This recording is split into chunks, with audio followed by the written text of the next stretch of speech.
tous de réaliser ses rêves. Une recommandation, se donner les moyens et y croire jusqu'au dernier souffle. Bienvenue dans votre émission, bienvenue dans votre talk show de la mi-journée. Eh bien, tous ensemble, on dira « C'est midi !» C'est midi, c'est maintenant. Et je suis heureuse de vous annoncer tout simplement que je suis en compagnie du doyen, le doyen Cassie, qui vous salue par ma voix. Doyen, tout va bien? Parfaitement bien. Parfaitement bien, j'adore. Alors, Aloussène Sidibé, il en est de même pour vous? Vous m'avez l'air surpris. Super bien. Non, là, j'étais sur Nofiplay, la nouvelle plateforme de streaming que tous les Ivoiriens doivent télécharger absolument. On va en parler tout à l'heure. Dans quelques petits instants, alors si ça vous intéresse, ne zappez pas. Et juste à ma gauche, Jessica Bamba. Bonjour à tous, bonjour Caroline. Bonjour Jess, ça va, tout va bien? À la forme, comme toujours. De quoi parlerons-nous aujourd'hui? Aujourd'hui, on va vous parler des secteurs qui sont porteurs. Si vous cherchez à entreprendre, si vous cherchez un boulot, à investir, il y a des secteurs dans lesquels vous devez absolument sur lesquels vous devez vous pencher. Pourquoi pas regarder de plus près. Un autre secteur aussi porteur, il s'agit du mannequinat. Je suis la première Ivoirienne à avoir défilé pour Victoria's Secret. C'est donc le thème retenu pour ce numéro de C'est midi. Et voici donc le portrait de Mélie Tiako, notre invitée témoin du jour. C'est une tête bien pleine. Un bachelor en finance et informatique. Candidate au niveau 3 du CFA, Chartered Financial Analyst. Mélie Tiako est une belle métisse de 28 ans d'origine ivoirienne, italienne, française, libanaise et guinéenne. Elle est née à Paris, mais a grandi en Côte d'Ivoire. Elle est aujourd'hui installée à New York, où elle exerce en tant que mannequin professionnel depuis maintenant 9 ans. Ce top modèle a réussi un exploit dans l'univers de la mode, défilé lors du célèbre Victoria's Secret Show. Elle vient nous raconter cette expérience sur le plateau de C'est midi. À toi, Caroline. Et voilà, on le sait, Victoria's Secret est une marque de lingerie américaine, d'habillement féminin et de produits de beauté. Mélie Tiako qui nous représente sur le plateau de C'est midi. C'est un exploit dans le domaine de la mode.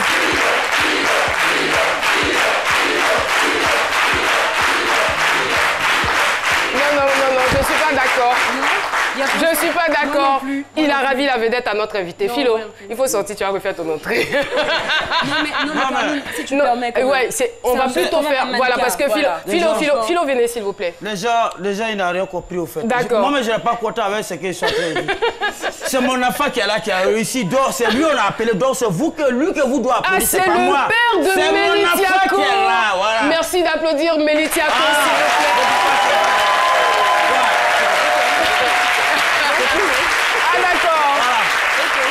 Donc on applaudit parce que maintenant, je veux dire, désormais, c'est plus... ça, c'est le fils d'eux, c'est le fils d'eux. C'est tout. Mais c'est plutôt le père d'eux. Voilà. Donc le père de Mélie Tiako. C'est Philo Tiako qui est là. Au fait, j'ai accompagné mon enfant parce qu'il était dans les coulisses. Ça, souvent, les gens, dans je suis à côté, tout le dit, ah, femme, elle est trop jolie. J'ai dit, j'ai accompagné sur le plateau. Mais si le public applaudit pour son papa, c'est pour son enfant, il applaudit. C'est clair. Parce que l'argent, c'est moi, immense. On discute plus. Voilà, donc merci. Mélie Tiako, bienvenue sur le plateau de C'est midi. C'est pas la première fois, hein, parce qu'on vous a déjà reçu dans le cadre des activités de la Fondation Kalou. Oui. Aujourd'hui, on parle de votre métier, votre métier de rêve. Oui. Enfin, vous l'avez réalisé finalement. Oui, enfin, finalement, ça m'a pris du temps, mais j'y suis arrivée. C'est clair. Je suis la première Ivoirienne à avoir défilé pour Victoria's Secret. Le thème décortiqué tout de suite et maintenant par notre docteur en humour. C'est mon avis, avec Docteur Philo. Merci. Oh, ouais, je suis très content. Ouais, je suis très content. Et c'est une fierté qui est là. C'est mon enfant que j'ai accompagné. Je n'ai pas trop beaucoup de choses à dire. C'est mon enfant qui a l'honneur. C'est quelqu'un qui est parti chez les bras là-bas, Amérique. Il défile pour, comment ça, Victor. Moi, c'est Victor à Tanomba. C'est là-bas, ils ont changé. Voilà, sinon c'est Victor, au secret, on va dire sur son enfant qui est là. Nous, on a la même chose. Mais en même temps, ça vous dit que c'est une fierté pour la Côte d'Ivoire. C'est une fierté. On dit défile pour les éris, là, c'est quoi? Les éris. Lingerie. Ouais, c'est... Je pense que vous aurez une bonne réponse avec les dames autour de, voilà. de cette table. Toi, tu portes pas lingerie? C'est là, c'est pas lingerie qu'il y a là. C'est lingerie qu'il y a là. C'est ça? Alors, c'est lingerie qu'il y a là. Et c'est une fierté, moi je dis c'est une fierté. Si Grand Bassam est, comment on appelle, patrimoine de l'UNESCO, c'est que le Tiako est le premier patrimoine de Côte d'Ivoire. Parce que Gabriel Tiako aussi, il était le premier à avoir médaille olympique. Et aujourd'hui, Méli Tiako, donc quand tu es Tiako, c'est quelque chose qui a évolution. Donc si moi je suis là, je m'appelle Philo Tiako aujourd'hui, c'est pas par hasard, parce que je vois Lazare venir. À ce propos, permettez-moi de faire une incursion dans votre chronique. Y a-t-il des accointances familiales avec Gabriel Tiako? Oui, Gabriel Tiako était le cousin de mon père. Ah d'accord, Oui. ah d'accord. Voilà. C'est bien sûr. Mais moi aussi, c'est l'oncle de son neveu. Mais c'est une fierté. Vous faites, quand on dit, parce que le travail qu'il fait à l'Amérique là-bas, défiler les mannequins de lingerie, c'est pas n'importe quel enfant qui fait ça. Si tu n'as pas un corps de rêve, parce qu'il faut avoir un corps de rêve pour faire rêver les gens. C'est son enfant là qui est là, et c'est lui qui est là. Donc il porte, et il met en éveil ce que nous on ne voit pas. Parce qu'une femme qui ne porte pas bon lingerie, son mari ne peut jamais aimer. C'est pourquoi souvent quand vous allez dans des foyers matin, quand le monsieur se lève matin, c'est comme si la vie citron. Parce que ce qu'il a vu hier là, c'est pas agréable à voir. C'est pas du tout. C'est une fierté. C'est une fierté. Et c'est une fierté pour la Côte d'Ivoire. Et moi je dis, allez-y, travaillez. Nous sommes au village ici, on vous attend, voyez l'argent. Vous aujourd'hui vous êtes là. Si les jeunes filles aujourd'hui, les jeunes filles à Abidjan aujourd'hui font n'importe quoi à cause d'un simple iPhone. Excusez-moi pour la publicité, mais c'est l'actualité. Pour un simple iPhone, mais avec l'argent que vous gagnez aujourd'hui, le travail que vous faites, vous pouvez construire une usine d'iPhone. Vous pouvez construire une usine d'iPhone. Donc c'est une fierté pour nous, pour les Ivoiriens, d'avoir un premier enfant qui développe pour Victor. Secret. Et c'est très important et moi je suis très heureux. Et là, on se rend compte que Victor n'a plus de secret pour vous. Ouais, Victor, il n'a plus de secret. Parce que moi, il y a des défilés aussi pour Soukou Beli. N'est-ce pas? Merci infiniment. Nous allons donc retrouver Paterne à Sémian pour la question du micro-trottoir. Salut Paterne.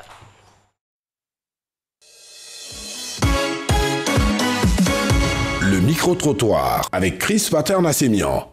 Salut Caroline, nous sommes précisément à Angré dans le cadre de ce micro-trottoir. Un défilé de lingerie vous choquerait-il? Quelques réactions? Pour certaines personnes, ça peut être choquant, mais moi particulièrement, ça ne me choque pas. Du moment où ces personnes-là profitent de leur art, de manière que c'est fait de manière professionnelle, tout ça. Donc, moi, ça ne me dérange pas. Si, c'est possible. C'est son activité, donc c'est possible. Par exemple, il y a des acteurs qui se font passer pour des femmes parce qu'on leur demande de jouer cela comme rôle. C'est pas gênant. Il y a deux célèbres comédiens qui se sont fait passer pour des homosexuels. Voilà, mais ça n'a pas changé leur vie. Donc normalement, si c'est au niveau professionnel, ils ont signé un contrat pour, il n'y a pas de souci. Moi, ça me choque parce que le corps de la femme, ça doit être caché. La Bible même déclare que notre corps est le temple du Christ. Donc le fait de s'exposer, se mettre nu, c'est pas bon. Moi particulièrement, j'aime pas ça. Le défilé n'a rien de mauvais, mais seulement c'est le défilé qui est utilisé, c'est-à-dire les lingeries, voilà, qui sont utilisées, qui sont mis en avant, qui exposent le corps de la femme, alors que le corps de la femme, en réalité, il est sacré, c'est quelque chose qui n'est pas présentable. Ça choque la sensibilité. Moi, sincèrement, ça ne me plaît pas. Parce que quoi? Ils exhibent leur corps. Or, ton corps, c'est le temple de Dieu. Il faut préserver ton corps, il faut garder ton corps. Parce qu'on ne sait jamais. Dans le mannequinat, il y a quelqu'un qui peut t'épouser, puis la personne a dit, bon, on n'a pas, comment on appelle ça même, maintenant là, on juge les gens par leur comportement, par leur manière de s'habiller. Donc quand tu exhibes ton corps, ça veut dire que tu peux même te donner même à des personnes pour avoir du travail. Donc ça fait que tu ne peux pas avoir un mari. Ça me choque. Elle montre sa dignité, c'est pas normal. Par contre, c'est comme ça, c'est pas joli à voir. Une femme, elle doit être bien habillée, il ne faut pas avoir sur de la mode. Tant qu'elle montre son corps, c'est pas joli à voir. Elle doit toujours cacher son corps, qu'on la respecte. C'est pour sa dignité. Sinon, comme ça, c'est pas joli à voir. Merci beaucoup, Paterne. Merci de donner la possibilité à chacun de se prononcer. Voilà, sur différents sujets. Eh bien, je rappelle que nous sommes en compagnie de Méli Tiako, la seule Ivoirienne à défiler pour Victoria's Secret. Alors, Vous naissez, Mélie Tiako, vous naissez à Paris le 6 janvier 1991. Oui. Et à l'âge de 5 ans, vous atterrissez pour la première fois sur votre terre natale, la Côte d'Ivoire. Oui. Avez-vous des souvenirs de cette époque-là? J'ai pas mal de souvenirs, oui, parce que c'était complètement un environnement qui était différent, donc bien entendu. Donc j'ai dû réapprendre à me faire des amis, qui se moquaient d'ailleurs de mon accent. Ils disaient, mais toi, tu chocottes, tu chocottes. Donc ils se moquaient un peu de moi, mais franchement, c'était vraiment la chaleur humaine, la bonne humeur, la bonne nourriture, les belles plages. J'ai vraiment de super beaux souvenirs avec mes parents ici en tant qu'enfant, et c'était incroyable. Ça m'a marqué jusqu'à présent, j'y pense. Et je me dis, quand je suis à New York et qu'il fait froid, je me dis, oh là là, mais qu'est-ce que la maison me manque, quoi. Alors là, être assigné avec un bon poulet brisé, il n'y a rien de mieux. Donc oui, là, j'adore la Côte d'Ivoire. Et pourquoi pas le garba? Ça vous dit le garba? Vous aimez ou pas? J'aime le garba, mais la loco? Je préfère la loco poulet. La loco. C'est ce que je préfère. Poulet, bien sûr, voilà. c'est votre droit. Alors, enfant, vous rêviez certainement, je ne sais pas, d'être pilote, médecin. Oui. Donc plus jeune, j'aspirais à être plusieurs choses à la fois. Donc c'est cela. Du côté artistique, des fois, ça change au fur et à mesure qu'on grandit. Hein. Exactement. Donc je voulais être mannequin, chanteuse, actrice. Puis en parallèle, je voulais aussi être chirurgienne, astronome. Wow. Mais bon, au fur et à mesure du temps, les choses ont changé. Et puis j'ai étudié de la finance parce que je voulais être trader à la fin. Mais en parallèle, je caressais toujours le rêve d'être mannequin parce que ma mère, quand elle était plus jeune et qu'elle faisait ses études, elle était approchée plusieurs fois par de grands créateurs de mode tels que Yves Saint Laurent, des agences telles que Elite qui voulaient qu'elle soit mannequin. Et à l'époque, sa famille lui a posé un stop. Ils lui ont dit non, tu ne travailleras pas dans ce milieu, c'est un milieu malsain parce que c'était un milieu qui était très peu connu à l'époque. Et du coup, je me suis toujours dit, j'aimerais le faire pour moi et aussi pour maman. Donc j'ai toujours vraiment eu envie d'en faire. Vous ressemblez beaucoup plus à qui? À maman ou à papa? Maman. Ouais. À maman. Je ressemble aussi à papa, mais plus à maman. On me dit que je suis la photocopie de ma mère quand elle était jeune. Ah d'accord, parce que vous êtes enfant de 2 métis. Oui, mes 2 parents sont métis. À l'intérieur de vous, il y a du sang italien qui coule, du sang français, du sang libanais, du sang guinéen. Oui, ma mère est... Et la prédominance, c'est le sang ivoirien. Voilà. Pardon? C'est clair, c'est clair. Ma mère est métisse libanaise et guinéenne, et mon père est également métis ivoirien italien. Mais il m'a dit, Mélie, tu précises? Son père était ivoirien et sa mère était métisse ivoiro-italienne. Donc il m'a dit, je suis à 75% ivoirien. Ça, il faut le préciser. Ça, c'est clair. Alors, ça a été quoi pour vous, le cheminement pour être mannequin? Alors, ça s'est fait progressivement pour en arriver au stade où j'en suis arrivée. Alors, je suis allée faire mes études au Canada et j'ai été scoutée. Donc, se faire scouter, c'est se faire arrêter par des personnes qui travaillent dans le milieu et qui pensent que vous avez le potentiel pour être mannequin. Donc, j'ai été scoutée à pas mal de reprises au Canada, à Montréal, jusqu'à temps que je tombe sur une dame qui, elle, travaillait pour l'agence Next à Miami et qui m'a dit, écoutez, vous avez le potentiel d'être mannequin. Il y a une agence pour laquelle je travaille qui s'appelle Next et il y en a également au Canada. C'est une agence fiable qui est très très bonne et du coup je me suis présentée à Next et j'ai commencé comme ça. Donc je faisais mes études et en parallèle je faisais de petits jobs. Donc j'ai construit mon portefeuille, mon portfolio au fur et à mesure et après ma graduation, donc après mes études, je suis allée à New York et là aussi c'est un marché qui est complètement différent où j'ai dû me reconstruire en tant que mannequin, me faire des clients, travailler de façon régulière et gravir de plus en plus les échelons jusqu'à Victoria's Secret. Alors, à travers le thème, on se rend compte qu'il n'y a pas du tout d'Ivoiriens en dehors de vous qui défilent pour Victoria's Secret. Oui. Comment vous avez fait pour y accéder? Alors, ça n'a pas été facile du tout parce qu'il y a énormément de filles. Le mannequinat n'est pas très connu en Côte d'Ivoire ou en Afrique. D'ailleurs, il n'est pas aussi développé qu'en Occident. Enfin, aussi développé, je suis d'avis avec vous, mais connu, oui, pas aussi développé, autant pour moi. Et donc, en Amérique, il y a énormément de mannequins et de super belles filles, toutes aussi belles les unes que les autres. Il y en a du Brésil, il y en a même qui viennent d'Afrique, celles qui ont l'opportunité de pouvoir aller à New York. Il y en a qui en Europe, il y en a en Asie. Il y en a énormément des mannequins, il y en a des milliers. Du coup, la chance de défiler pour cette marque-là est vraiment très, très minime, très petite. Et justement, le jour de la veille du défilé, ils nous ont dit il faut vraiment que vous appréciez le fait que vous soyez là parce qu'en 20 ans, on a travaillé qu'avec 263 mannequins dans le monde. Donc, en 20 ans. Seulement 263. Et des mannequins, il y en a énormément. Surtout quand on travaille en Occident, c'est là qu'on se rend compte que c'est vraiment un travail à temps plein. Faut dire que ce n'est pas des choix qui sont faits à la volée. Hein. Non, non, non, pas du tout. Et du coup, j'ai eu le casting et le callback. Le callback, en fait, c'est comment dire ça? Ils font d'abord le casting, ils choisissent quel mannequin qu'ils veulent voir. Et ensuite, ils font une sélection dans ce groupe de mannequins-là pour déterminer qui a le potentiel de faire le défilé. Donc, il y a des centaines de filles qui font le casting et il n'y en a que 60 qui ont défilé. Donc, j'ai eu le casting et le callback en 2015, en 2016, en 2017. Et sans rien, donc j'ai jamais réussi à décrocher le défilé. Et puis finalement, l'année dernière, encore j'ai été prise pour le casting, mais je n'y croyais vraiment plus. Je me suis dit, bon, je vais encore y aller pour la 4e fois, ça va être pareil, ils vont peut-être me prendre pour la 2e sélection. Mais bon, je n'y croyais pas vraiment. Vous perdez espoir et vous y allez quand même. Oui. J'y suis allée, mais je me suis dit, bon voilà, je vais y aller, je vais quand même sourire, être agréable avec tout le monde, même si je n'y crois plus, quoi. Puis finalement, j'ai été prise. D'ailleurs, je n'avais pas été sélectionnée pour comment dire ça, le callback. Enfin, disons qu'il y a un casting et ils vont faire une présélection. Voilà, une présélection. Donc voilà. Et donc je n'ai pas eu la présélection.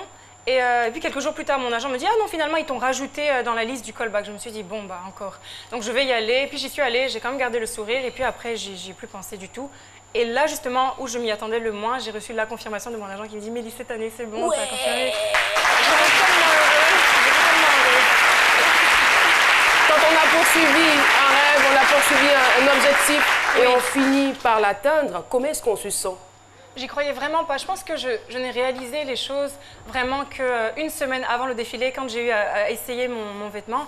Je me suis dit, waouh, j'y suis vraiment, je vais défiler pour cette marque, je vais défiler avec des top modèles à renommée internationale, avec cette équipe avec laquelle j'ai toujours rêvé de travailler. Du coup, je pense que j'étais vraiment sur un petit nuage, mais sans vraiment réaliser. J'avais peur que du jour au lendemain, on me se dise, bon, Mélie, on n'a plus besoin de toi, on te remplace. Donc, les gens que je rencontrais étaient tellement contents pour moi. Et moi, j'étais contente aussi, mais je ne le réalisais pas. Mais une semaine avant le défilé, là, je me suis dit, waouh, c'est bon. Je vais y être, je vais défiler. J'étais sur mon petit nuage, c'est vraiment... je ne peux pas exprimer combien j'étais heureuse, quoi. C'est vraiment un sentiment incroyable. Moi, je veux revenir un tout petit peu en arrière sur votre histoire, parce que je sais que vous avez fait vos études, votre mère avait peut-être voulu être mannequin, mais votre père, est-ce qu'il a été tout le temps d'accord avec votre parcours jusqu'à ce que vous soyez là? Pas vraiment. Mon père m'a toujours dit, Mélie, tu fais tes études et le mannequinat, c'est un hobby. Et c'est ce que j'ai fait d'ailleurs quand j'étais au Canada. J'ai fait mes études et le mannequinat, je le faisais de côté quand j'avais du temps libre, etc. Par contre, après ma graduation, quand j'ai décidé d'aller à New York, c'était contre l'avis de mon père qui ne voulait pas. Il m'a dit, non, tu n'y vas pas, tu fais ton PhD, etc., etc. Je lui ai dit, écoute papa, c'est un milieu dans lequel il faut s'y prendre très jeune. Et j'ai plus beaucoup de temps parce que j'ai commencé à 19 ans. Je lui ai dit, j'ai plus beaucoup de temps. Et je lui ai dit, je vais y aller, je vais me donner quelques années, voir ce que ça donne. Et puis ensuite, retourner à Montréal si tu veux, faire autre chose. Et donc, il m'a boudé pendant un mois. Il a arrêté de me parler, il m'a boudé. Et justement, on se sent tellement mal. C'est toujours mieux de se sentir soutenu par les gens qu'on aime. Donc, on a beau faire ce qu'on aime, si on n'a pas de soutien, on se sentira jamais vraiment épanoui. Du coup, j'étais contente d'être sur place, mais je me suis dit non, j'aimerais avoir le soutien de mes 2 parents. Et puis j'ai dit à papa, tu sais quoi, je me prends en charge. Je suis arrivée ici, je vais te prouver que c'est un métier à temps plein, que je peux en vivre et que tu peux me faire confiance. Tu m'as inculqué de bonnes valeurs, je vais te montrer que tu n'auras pas tort de me faire confiance. Et donc voilà, je me suis prise en main. Il a accepté? Non, au début, c'était un peu compliqué. Donc j'ai fini par, je lui ai montré, je lui ai dit, je ne veux pas d'argent de poche, je ne veux pas que tu t'inquiètes pour moi, laisse-moi me débrouiller toute seule. Donc j'ai travaillé au fur et à mesure, je me suis fait de l'argent, j'ai pris mon appartement, je lui ai montré que je suis indépendante, je leur offre de temps en temps des cadeaux. Avec l'argent que vous gagnez dans le mannequinat. Je leur offre de temps en temps des cadeaux, je fais venir mes frères pour leur montrer que je suis indépendante et je vis du mannequinat, que c'est un métier et que je n'oublie pas mes valeurs, je n'oublie pas d'où je viens et que je continue de me respecter moi et de respecter mes parents. Et donc avec le temps, papa, au contraire, il est fier aujourd'hui pour moi. Il me dit, waouh, mais je suis tellement fière de toi. Et il m'appelle avant un casting important. Il me dit, je te souhaite bonne chance. J'ai allumé un cierge pour toi. Maman, pareil. Maman, elle me dit, ils sont allés à la cathédrale, hein, Mélie, j'ai allumé des bougies pour toi. Hein. J'ai dit, ok, maman, tout le monde qui prie pour moi, tout le monde qui m'encourage. Et d'ailleurs, j'étais tellement heureuse parce que quand j'ai appris la nouvelle de Victoria's Secret, j'étais avec ma famille et tout le monde a fondu en larmes. Et là, c'est là que je me suis rendu compte d'à quel point ma famille me soutient et est fière de moi. Mais justement, parlons de votre famille. Ils savent forcément ce que vous faites. Vous défilez en lingerie chez Victoria's Secret. Et votre entourage, quel est le regard de votre entourage là-dessus? Déjà, est-ce que les avis sont partagés ou Pas vraiment. Mon entourage, les personnes qui m'entourent m'accompagnent depuis déjà 9 ans.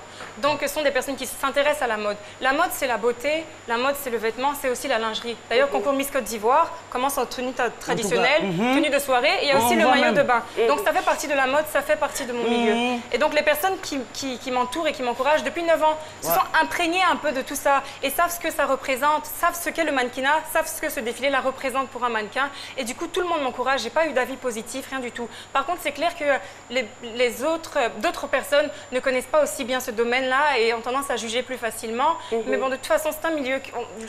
Mais justement, vous faites bien de le dire parce qu'on entend souvent dire « Ah, c'est un milieu malsain, à tort ou à raison, je ne sais pas. Vous, Mélie Thiako, Qu'est-ce que vous faites et qu'est-ce que vous ne faites pas? Parlons de vices. Moi, par exemple, je n'ai jamais bu, jamais fumé, jamais pris de drogue. Pardon, vous pouvez me répéter, s'il vous plaît?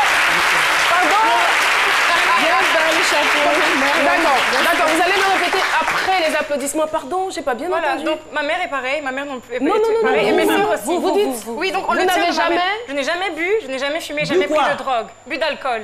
Ah, non, attendez. Je n'avais jamais. Attendez. Non, buvez pas tout le temps. Non, je n'en ai jamais verre bu. de vin. Non, jamais pris de vin. Jamais de vin, jamais, non. Ma mère, en fait, n'y a jamais touché. Du coup, on a tout fait. Mon frère, par contre, il boit, comme mon père, comme toute personne, enfin, comme tout le monde qui décide de boire. De temps en temps, peut-être à table, mais pas... Voilà. Mais par contre, nous, les filles, non, on n'y a pas touché. Et donc, du coup, ça fait que...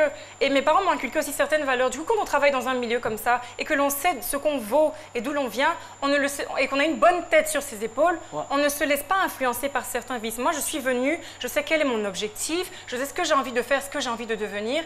Donc, je ne me laisse pas distraire par ce genre de vices-là. Vous n'êtes pas en train de nous le dire juste parce que vous êtes à la télévision, qu'il y a des caméras, absolument pas. qu'il y a un monde fou qui nous suit. Mais de toute manière, Caroline, ce n'est pas compliqué avec les réseaux sociaux. Si on l'a vu boire une fois, exactement. On le saura.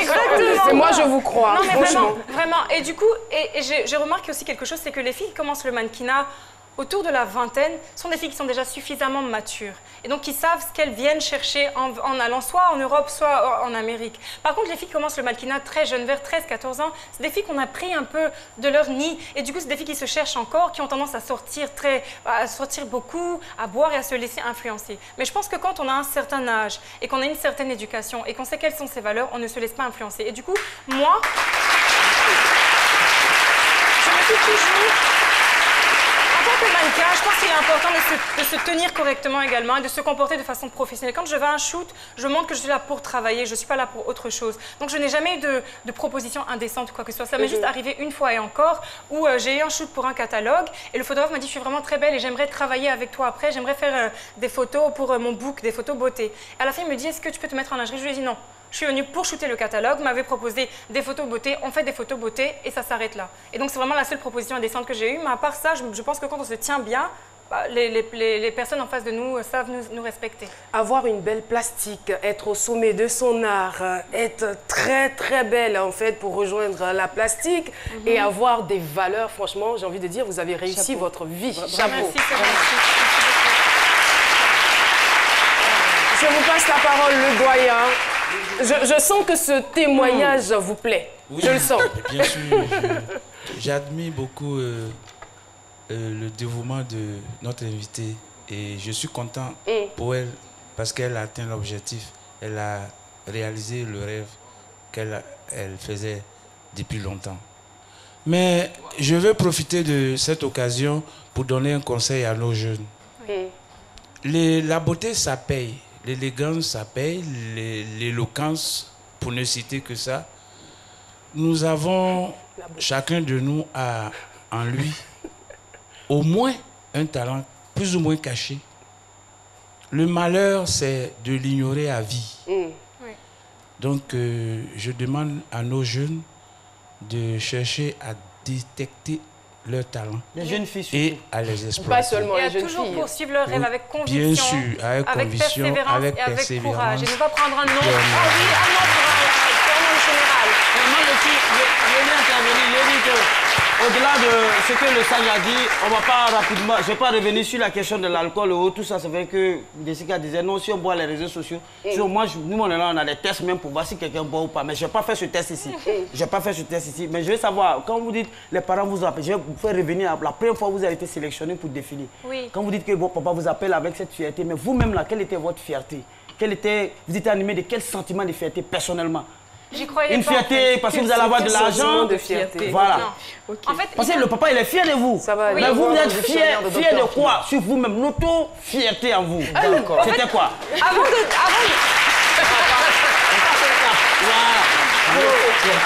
Il faut aller de l'avant. Oui. Avant de décrire le sentiment qui m'a animée ce jour-là, je pense qu'il faut que je fasse un petit résumé de ce que représente Victoria's Secret et pourquoi c'est un rêve de le faire. Alors Victoria's Secret, c'est l'une des marques les plus prestigieuses de lingerie qui travaille avec des top modèles internationaux comme Naomi Campbell, Noémie Lenoir et vraiment qui donne sa chance à très peu de filles dans le milieu. Donc, être sélectionné par une telle marque qui a une renommée internationale, qui fait des choses magnifiques et qui travaille avec des filles qui sont superbes, c'est vraiment... C'est un rêve pour toute fille qui travaille dans ce milieu-là. Donc, ce n'est pas forcément l'enjeu financier ou quoi que ce soit. C'est une ouverture qu'on nous fait dans le milieu de la mode parce que ça nous donne une certaine visibilité. Ça nous permet de travailler avec des filles avec lesquelles on n'aurait jamais imaginé travailler. Ça nous ouvre des portes également. Et puis voilà. C'est tellement de filles qu'on voit à la télévision qu'on ne connaît peut-être pas. Adriana Lima, Candice Van Poel, des mannequins internationaux qui aujourd'hui, grâce aux portes que leur ont ouvert Victoria's Secret, ont pu aujourd'hui créer leur propre marque, ouvrir leur propre business. Donc, pour tout mannequin, c'est un rêve. Et donc, pour moi, je pense que sur le coup, j'étais choquée. Comme je vous l'ai dit, je ne réalisais vraiment pas. Ma famille, forcément, ils sont heureux pour moi, ils réalisent les choses tout sur le coup. Ils me disent « Waouh, Milly, t'as réussi à décrocher ce défilé. » Mais moi, j'avais toujours cette crainte. Je me suis dit « Non, j'y crois pas. On va peut-être me virer dans quelques jours et puis prendre Kendall Jenner, par exemple. » Et puis finalement, donc, sur le coup, j'étais choquée. J'étais heureuse, mais choquée. Comme je dis, je n'ai pas vraiment réalisé les choses parce que c'est vraiment un gros enjeu. Et ce n'est que quelques jours avant le défilé, quand j'ai rencontré les filles, j'ai rencontré l'équipe, je me suis dit « Waouh, j'y suis. » Et là, j'étais vraiment encore, je répète, Merci. irréalisable. Merci beaucoup. Et félicitations pour ce rêve réalisé. Et je ne sais pas si vous le savez, mais pour toute télévision commerciale, le rêve, c'est d'avoir de la pub. Et nous réalisons par le biais de cette émission le rêve de la RTI. C'est parti, la pub. C'est midi, c'est ça.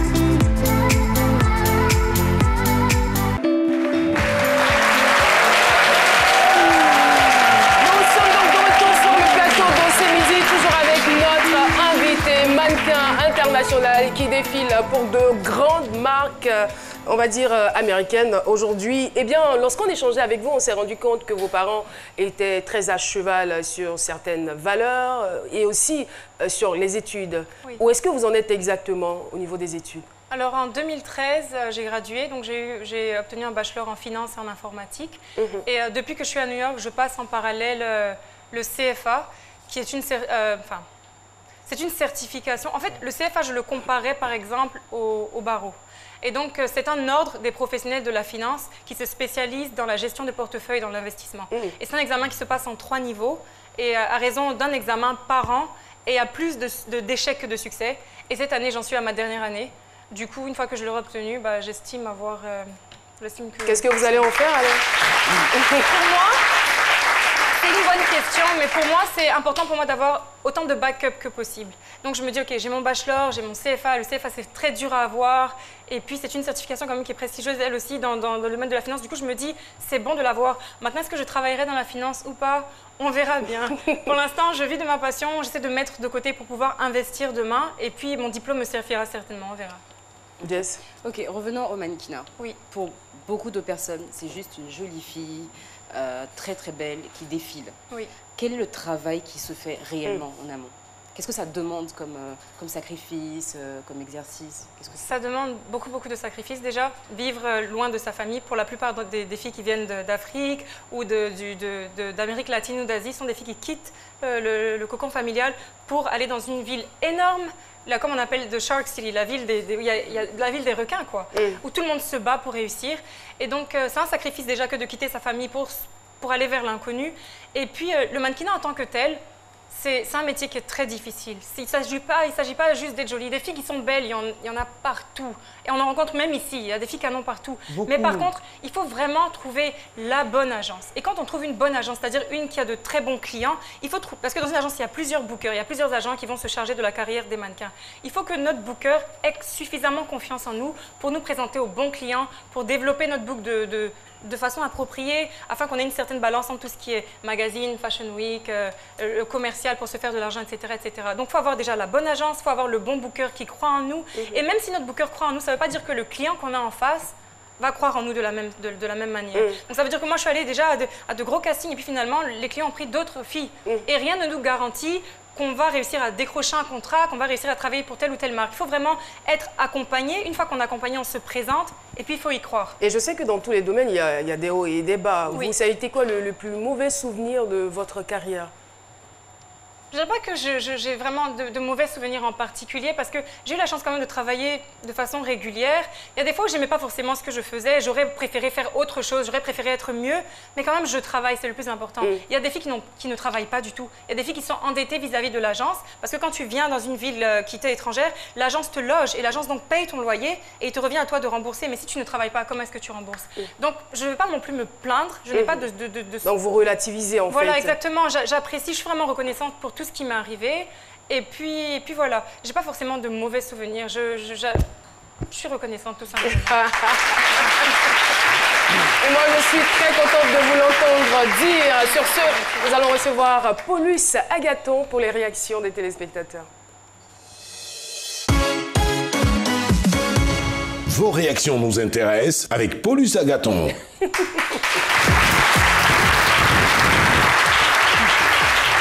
Je me demande bien ce qui se passe dans le cœur de Paulus chaque fois qu'on l'annonce sur ce plateau. Bonjour Paulus. Bah, non, c'est pas une question. Caroline, oui. Voilà, vous n'êtes pas obligé de répondre. Bonjour Paulus, vous allez bien? Je prends juste note. Allez-y. Bonjour à toutes, bonjour à tous, bonjour Mélie. Bonjour. Alors sur la page Facebook, on a Cissé Mori Ismaël Avril. Oui. Il dit c'est une grande fierté pour notre pays de vous avoir. Merci. Et quelles sont vos ambitions après Victoria's Secret? Ce que je disais à Caroline plutôt, pour l'instant, j'essaie de mettre de côté, d'éviter de dépenser de façon inutile. Donc j'essaie de mettre le plus possible de côté et puis pour éventuellement investir dans l'immobilier ou créer mon propre business. Mais je suis assez superstitieuse. Du coup, j'ai pas forcément envie de m'étendre sur le sujet, mais j'essaie vraiment de faire attention à économiser, à ne pas dépenser dans les voyages, dans les habits de marque, etc. Je me fais plaisir de temps en temps, mais vraiment j'essaie de mettre de côté le plus possible pour demain pouvoir investir dans quelque chose qui me passionne. Et vous avez parlé de l'humanitaire aussi. Et de l'humanitaire également, oui. L'émission. Et j'ai toujours voulu faire de l'humanitaire. Moi, j'ai toujours voulu aider les sans-abri. C'est vraiment une cause qui me tient à cœur. Et d'ailleurs, je suis ambassadrice de la Fondation Kalou. Donc, vous m'avez reçue ici en décembre 2017 pour parler de l'arbre de Noël de la Fondation Kalou. Donc, justement, j'avais sauté sur cette opportunité. Lorsqu'ils m'ont approché, je me suis dit, oui, j'ai toujours voulu faire de l'humanitaire.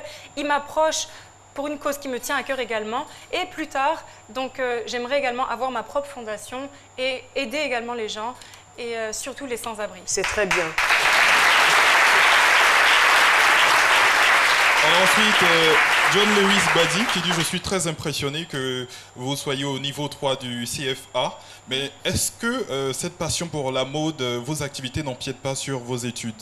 Pas forcément, parce que le CFA, c'est un examen pour les professionnels de la finance, des personnes qui travaillent déjà dans des banques, etc. Donc des personnes qui ont même moins de temps que moi. Parce qu'en tant que mannequin, on ne travaille pas non plus tous les jours. Je travaillais 2-3 fois par semaine, 4 fois maximum, peut-être 5 fois si, du lundi au vendredi. Mais ça me laisse quand même le temps de me concentrer sur mes révisions. Et c'est un examen, comment dire ça, personnel. C'est des révisions personnelles plutôt. Ça veut dire qu'on s'inscrit sur le site, on reçoit les livres et du coup, je bosse quoi. Quand j'ai du temps, j'ai rien à faire, je voyage pas, je travaille pas, je révise et ensuite, je me présente juste à l'examen. Du coup, au contraire, je trouve que j'ai beaucoup plus de temps que les personnes qui travaillent déjà dans la finance et qui ont des horaires un peu plus moins flexibles que moi. D'accord. Alors, Pascal Akenyan, il dit bravo à vous, première ivoirienne, pour avoir participé à ce grand show. C'est une réelle satisfaction pour la Côte d'Ivoire. Et vous avez dit que c'était votre 4e tentative. Si ça s'était avéré un échec, est-ce que vous auriez tenté encore et combien de fois? C'est une bonne question parce que comme je vous ai dit, ce casting-là, bizarrement, j'ai pas eu le callback. Avant qu'il ne m'ajoute sur la liste, on m'avait dit que je ne l'avais pas eu. Et j'avais appelé mon booker, je lui ai dit, écoute, ça suffit. Moi, Victoria's Secret, je ne veux plus en entendre parler. Je travaillais pour d'autres marques. Et puis finalement, j'ai changé de discours directement 2 jours plus tard quand on m'a dit, on t'a acheté sur la liste. Je lui ai dit, pas de problème, j'y serai, je suis très contente. Du coup, je pense que, au fond, ça me tenait vraiment à cœur de le faire. Et même si je voulais abandonner, me connaissant, je suis une battante, quand je veux quelque chose, je fais tout pour l'obtenir et j'aurais certainement insisté et faire en sorte d'être encore sélectionnée pour le casting de cette année d'ailleurs, qui approche bientôt. D'accord. Alors Caroline, c'est tout en ce qui concerne les messages des internautes. C'est terminé également pour moi cette semaine. Je reviens lundi comme d'habitude, oui, parce que comme vous le savez, vos réactions nous intéressent. Merci beaucoup. Et vous, votre présence nous intéresse. Merci infiniment pour Paulus Agathon. Oui, allez-y, Jess. Alors, tout à l'heure, dans le développement, vous avez dit que pour un mannequin, c'est vraiment le summum. Oui. Aujourd'hui, dans votre carrière de mannequin, est-ce que vous avez d'autres rêves? Est-ce qu'il y a encore une autre étape à franchir? Bah oui, j'ai d'autres rêves. Comme j'ai dit, Victoria's Secret ouvre des portes, surtout quand on est bien accompagné. Donc j'espère que mon agence et mes agents feront du bon travail pour essayer justement de m'ouvrir ces portes-là. Parce que Victoria's Secret a ouvert les grandes portes. Maintenant, il revient à mes bookers de me présenter aux bons clients. Faut que donc j'espère vraiment qu'il y aura des retombées et que je pourrai en profiter au maximum. Et donc, c'est déjà gros de faire Victoria's Secret, mais je ne dirais pas non à d'autres campagnes de beauté, à d'autres magazines. Le doyen pourrait être un bon client, n'est-ce pas? N'est-ce pas? Je n'en suis pas sûr. Allez-y. Bon, moi, je voudrais profiter de l'occasion pour donner une anecdote en vue de redonner courage à certains jeunes qui pourraient se laisser gagner par le découragement. Voici un mec qui traînait dans les rues d'une grande ville et puis il se rend compte qu'il a un talent. Alors il se met au feu et quand les boss arrêtent, dit « j'ai un talent ». Mais les gens ne l'écoutent pas. Et puis il y a un homme d'affaires qui s'arrête, il tombe sur lui par coup de chance et puis il dit « j'ai un talent ». Le monsieur le regarde et dit « mais vous avez quel talent ?» Il dit « ma voix ». Le monsieur a détecté un petit truc. Il dit « bon, montez ». Il monte, il l'amène chez lui. Il se rend compte que ce monsieur a un véritable trésor dans la gorge. Ils travaillent ensemble, cette voix, et ils l'utilisent pour faire de la publicité pour de grandes sociétés. Et voilà, en 6 mois, le monsieur se retrouve au volant d'une grosse bagnole. Sa vie a changé. Quelle belle histoire. Alucine Sidibé, j'ai un talent. Allez-y. Vous avez un talent. Rapidement, une question. J'aimerais savoir, est-ce que vous n'avez pas pour objectif d'ouvrir votre propre agence pour offrir la chance à des jeunes mannequins qui aimeraient faire la même chose que vous? Ça fait partie de mes projets également. Je voulais Elle est superstitieuse. On verra bien. On n'en parle plus, je me tais. Alors, J'y ai pensé. c'est très bien. Merci infiniment. En tout cas, beaucoup de leçons à retenir de votre témoignage, mais on vous laissera la latitude de faire une synthèse. Et si vous aviez un mot, quelques phrases à adresser à tous ces jeunes qui vous regardent en ce moment. Alors, il n'y a pas que des filles qui veulent être mannequins, il y a également des hommes. Et du coup, je recommanderais à tous les jeunes, à toutes les jeunes et tous les jeunes qui me suivent et qui voudraient eux aussi être mannequins, de ne jamais abandonner, de toujours vraiment poursuivre leur rêve, de se battre pour leur rêve, de ne pas prendre un nom pour un nom général. Chacun a un talent, chacun est né pour quelque chose, pour marquer la terre d'une façon ou d'une autre. Et du coup, je me dis, quand on pense avoir quelque chose, on devrait se battre pour ses objectifs et ne jamais se laisser influencer par ce que les autres peuvent dire. Et puis voilà. Et aussi, pour moi, il est très très important de finir ses études. Parce que c'est un métier, c'est une carrière qui est assez imprévisible. Aujourd'hui, je travaille, demain, peut-être que je ne travaillerai pas. Je ne sais pas ce que l'avenir me réserve, mais au moins, j'ai l'avantage de me dire, j'ai un diplôme, j'ai quelque chose à côté. Donc, je leur recommanderais également de finir leurs études, s'ils le peuvent, avant de se lancer dans le mannequinat à temps plein, avant d'en faire leur métier. Parce que ce métier-là, il peut s'arrêter à tout moment. Merci beaucoup, merci d'avoir éclairé notre lanterne à travers ce thème. Je suis la première Ivoirienne à avoir défilé pour Victoria's Secret. Merci infiniment, Mélie Tiako, et puis bon vent pour la suite, on dira. Alors, ce n'est pas terminé parce qu'il y a encore 2 chroniques. On va parler de streaming avec bien sûr Alucine Sidibé. C'est parti. C'est innovant avec Alucine Sidibé. Alors, la plateforme que je vous conseillais tout à l'heure, c'était Nofi Play. Elle a été développée par un jeune Ivoirien, Issouf Bakayoko. C'est une plateforme exclusivement dédiée à la musique et aux films ivoiriens et africains. Youssouf nous en parle dans cet élément. Nofi Play est une application de streaming de cinéma et de musique africaine. C'est une application qui a été mise en place pour aider les producteurs de contenu africains qui n'ont pas de place sur les plateformes mondiales comme iTunes, YouTube, Deezer et autres. Quand tu prends un Africain, précisément même un Ivoirien qui met sa musique sur Deezer par exemple, ça a des milliers de chansons. Comment retrouver cet artiste seulement? Donc on a vu que les Africains ne s'en sortaient pas. L'idée nous est venue de mettre en place une application spécialement pour les Africains. On va trouver que du contenu africain. La musique, les séries, les films, tout ce qui est culture africaine. Ça peut aider typiquement les producteurs africains. Nous avons remarqué que les artistes et les producteurs n'arrivent pas à vivre de leur art en Afrique. Pourquoi? Parce que les Africains ont du mal à aller sur les grandes plateformes pour aller écouter la musique, pour aller regarder les films. À cause du coût de la connexion Internet. Nous avons mis en place le Wi-Fi Pocket qui n'utilise pas de connexion Internet. Sans data, sans connexion Internet, ce Wi-Fi fonctionne partout. Même dans les champs, même dans les endroits où il n'y a pas de réseau GSM. Ni puce, ni rien. Il suffit seulement d'un smartphone qui a un Wi-Fi, ou un ordinateur, ou une Smart TV, tout appareil qui a un Wi-Fi qui se connecte à ça pour accéder à notre plateforme. Sur ça, vous avez les films, la musique, tout. On a pensé aux Africains, on a pensé à l'Afrique. Youssouf Bakayoko a pensé aux Ivoiriens et aux Africains. Il a développé Wi-Fi. Alors, ce qu'on va faire, c'est quoi? C'est qu'on est allé voir un artiste, un Zouglouman ivoirien, qui a donné son avis après avoir testé l'application.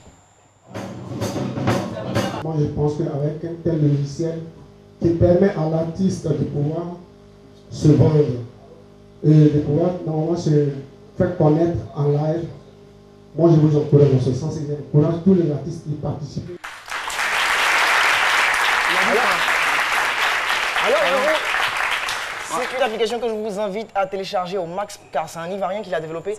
Et le projet me plaît, pourquoi? Et sûrement il va vous plaire, parce que ça donne la chance aux artistes qui ont du mal à faire le million de vues sur YouTube ou sur des plateformes connectées, sur des plateformes internationales, d'avoir leur propre espace à eux, de demander à leur communauté, à leurs fans de s'abonner à cette plateforme-là et de les suivre, d'acheter de la musique, et 70% des revenus récoltés sont reversés aux artistes. Bien entendu, il y a un partenariat avec le Burida, c'est très intéressant, avec plusieurs maisons de disques, et des partenariats sont tissés avec des artistes. C'est un projet à soutenir et par les Ivoiriens, donc par nous, donc, qui allons devenir des utilisateurs, sinon des abonnés, et surtout par les artistes. Parce qu'ils doivent aller sur cette plateforme-là, déposer leur musique, tout est protégé, tout est légal. Je vous ai souligné qu'il y a un partenariat avec le Burida, et donc ça va permettre à la plateforme d'engranger vraiment de la visibilité. Et la musique traditionnelle, nous qui aimons la musique traditionnelle, est-ce qu'on peut aller sur le effectivement, par exemple, quand vous partez sur une plateforme internationale sans vouloir faire de publicité, si vous mettez la Tigresse Sidonie, par exemple, ça va être compliqué de retrouver parce qu'il y a tellement... La Tigresse Sidonie, on peut retrouver la Tigresse Sidonie. Peut-être, vous allez me dire, peut-être si je dis par exemple, le chansonnier de mon village, par exemple, Femme Bleu Norbert, là au moins, la Tigresse, elle est connue. Prenons Femme Bleu Norbert. Oui. Prenons Femme Bleu Norbert. Lorsqu'il va sur la plateforme et qu'il télécharge sa musique, sinon il installe sa musique, il va demander à tous les villageois, sinon à tous ses fans, d'aller écouter sa musique sur la plateforme. Et ce qui va se passer, c'est quoi? C'est qu'ils vont commencer à lui donner des points, sinon des vues, parce qu'ils vont s'abonner. Lui, chante dans funéraire, lui n'a pas besoin de tout ça. Et ce qui est bien, grâce à la communauté de Fonblé, c'est quoi? Norbert, c'est ça. Fonblé Norbert va avoir de l'argent, donc 70% des revenus générés par ses abonnés. Et le papa de Mélie. Le papa de Mélie.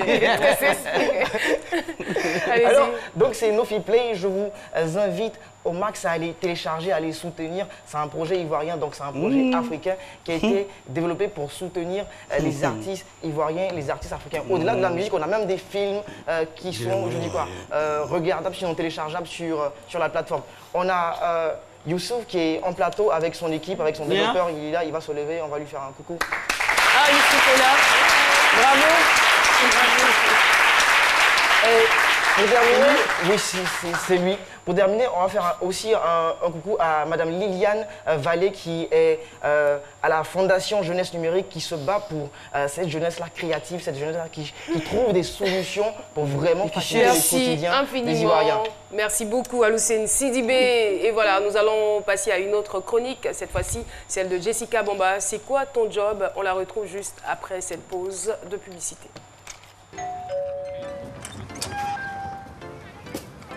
Y'a quoi? Je viens de te dire merci. J'ai pu régler mes frères des amis avec Move Money, comme tu me l'as conseillé. Ah, c'est bien. Tu peux envoyer de l'argent de ton compte Move Money vers d'autres réseaux. Move Money fait tout. Et oui, avec Move Money, envoyez de l'argent vers tous les réseaux. Pour le retrait, rendez-vous dans tous les points agréés Move Money, munis simplement du code de retrait. Avec Move Money, profitez! C'est quoi ton job? Avec Jessica Bamba. Merci pour l'énergie, c'est important, ça fait du bien. Ah là, c'est n'est pas là. Ça se sent. Alors, aujourd'hui, c'est quoi les secteurs dans lesquels vous devez peut-être investir ou les secteurs que vous devez regarder de plus près si vous cherchez un job? Parce que c'est vrai, trouver un job, c'est pas très difficile si on a une bonne stratégie. Donc, l'idée, c'est d'aller vers les secteurs qui sont porteurs. Donc, évidemment, ces secteurs-là sont pourvoyeurs d'emplois. Alors, ce qu'il faut savoir, c'est qu'en 2017, selon le dernier rapport Africa Wealth, il a révélé qu'il y a maintenant plus de 160 000 millionnaires en Afrique. 160 000. Alors, c'est une évolution qui est passée à plus de 145% ici en Afrique, alors que dans le monde, c'est passé à juste 73%. Ce qui veut dire qu'en Afrique, les choses commencent à bouger. Je pense qu'on peut applaudir ça quand même. Les choses commencent à bouger. Alors moi, je suis curieuse de savoir comment est-ce que toutes ces personnes-là ont fait pour avoir autant d'argent. Eh bien, c'est très simple, ces personnes ont investi, sinon se sont tournées vers des secteurs qui sont porteurs. Et parmi ces secteurs, le premier, le secteur de l'agroalimentaire. Et je pense que sur le plateau de ce midi, on a reçu des dames qui ont fait fortune grâce à l'agroalimentaire. En Côte d'Ivoire, il reste encore au niveau de l'agroalimentaire, des produits, on n'est pas encore complètement autosuffisant. Donc là, ce sont des produits qu'on doit pouvoir cultiver, qu'on doit, je veux dire, mettre l'accent dessus. Ça vous permettra justement de faire de l'argent. Donc parfois la tomate, il y a plein de produits. Aujourd'hui, tout le monde, tous les jeunes aujourd'hui ont compris qu'il faut retourner un tout petit peu vers la terre, n'est-ce pas? Il faut mettre un peu d'engrais vers là-bas et ça va vous permettre justement d'avoir un peu plus d'argent. Et la Côte d'Ivoire est considérée comme étant le grenier de l'Afrique de l'Ouest. C'est-à-dire que notre pays permet à plusieurs pays ici à côté de pouvoir manger. Voilà. Je dis ça comme ça, je dis rien. Le deuxième secteur, le secteur des smartphones.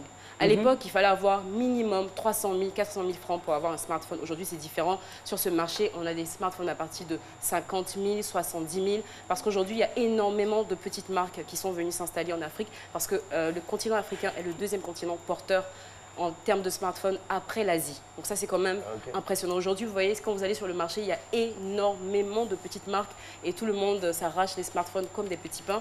Et donc, vous pouvez peut-être vous orienter dans ce secteur-là. Ensuite, on a l'art africain. Ça peut paraître bizarre, non?